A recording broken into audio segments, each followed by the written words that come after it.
ನಮಸ್ಕಾರ. ದೀಪಿಕಾ ಕೋಲ್ಕಾರ್ ಕಿಚನ್ಗೆ ಸ್ವಾಗತ. ನಾನಿವತ್ತು ಓಟ್ಸ್ ಚಿತ್ರಾನ್ನ ರೆಸಿಪಿ ತೋರಿಸ್ತೀನಿ. ಬನ್ನಿ ನೋಡೋಣ ಹೇಗೆ ಮಾಡೋದು ಅಂತ. ಮೊದಲಿಗೆ ಸ್ವಲ್ಪ ಆಯಿಲ್ ಹಾಕ್ಕೊಳ್ತಾ ಇದ್ದೀನಿ.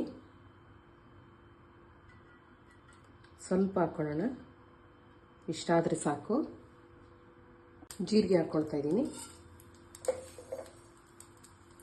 ಸಾಸಿವೆ ಹಾಕ್ಕೊಳ್ತಾ ಇದ್ದೀನಿ, ಕಡಲೆಬೀಜ ಹಾಕ್ಕೊಳ್ತಾ ಇದ್ದೀನಿ, ಕಡಲೆಬೇಳೆ ಹಾಕ್ಕೊಳ್ತಾ ಇದ್ದೀನಿ. ಈ ರೆಸಿಪಿ ವೆಯ್ಟ್ ಲಾಸ್ ಮಾಡೋರಿಗೆ, ಶುಗರ್ ಪೇಷಂಟಿಗೆ ತುಂಬ ಒಳ್ಳೆಯದು, ಹಾಗಾಗಿ ತೋರಿಸ್ತಾ ಇದ್ದೀನಿ. ಕಡಲೆಬೀಜ ಫ್ರೈ ಆಗಲಿ. ಹಸಿಮೆಣಸಿನ್ಕಾಯಿ ಹಾಕ್ಕೊಳ್ತಾ ಇದ್ದೀನಿ.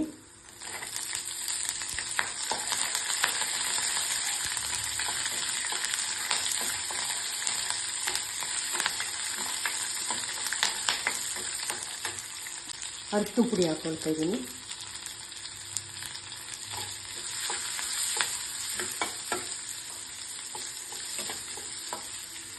ಈರುಳ್ಳಿ ಹಾಕ್ಕೊಳ್ತಾ ಇದ್ದೀನಿ.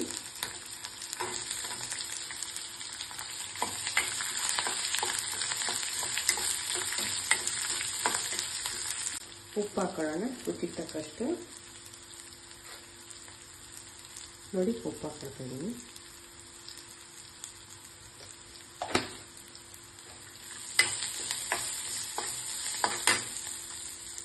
ನೋಡಿ, ನಾನು ಸಫಾಲ ರೋಲ್ಡ್ ಓಟ್ಸ್ ತಗೊಂಡಿದ್ದೀನಿ.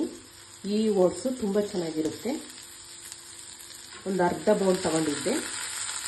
ಒಂದು ಅರ್ಧ ಬೌಲ್ ತಗೊಂಡು ನೆನೆಸಿದ್ದೆ ನಾನು ಓಟ್ಸ್ನ. ಒಂದು 2 ಗಂಟೆ 3 ಗಂಟೆನೇ ಆಯಿತು. ಚೆನ್ನಾಗಿ ನೆನ್ಕೊಂಡಿದ್ದೀಗ. ಈಗ ಫ್ರೈ ಮಾಡ್ಕೊಳ್ಳೋಣ. ನೋಡಿ, ಒಂದು ಅರ್ಧ ನಿಂಬೆಹಣ್ಣು ಹಿಂಡ್ಕೊಳ್ತೀನಿ. ನೋಡಿ, ಒಂದು ಅರ್ಧ ನಿಂಬೆಹಣ್ಣು ಹಾಕೊಳ್ಳೋಣ.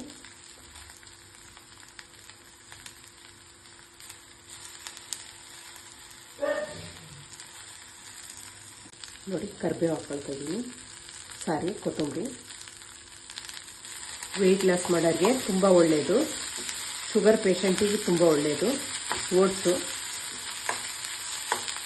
ತುಂಬ ಪೌಷ್ಟಿಕಾಂಶ ಇರುತ್ತೆ ಓಟ್ಸಲ್ಲಿ.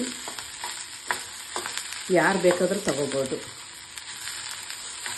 ಈ ಥರ ವೆರೈಟೀಸ್ ಮಾಡ್ಕೊಂಡು ಆರಾಮಾಗಿ ಓಟ್ಸ್ ತಿನ್ಬೋದು.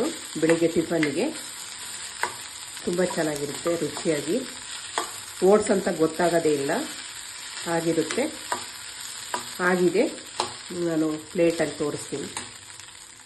ನೋಡಿ, ಬಿಸಿ ಬಿಸಿ ಓಟ್ಸು ಚಿತ್ರಾನ್ನ ತುಂಬ ಚೆನ್ನಾಗಿರುತ್ತೆ.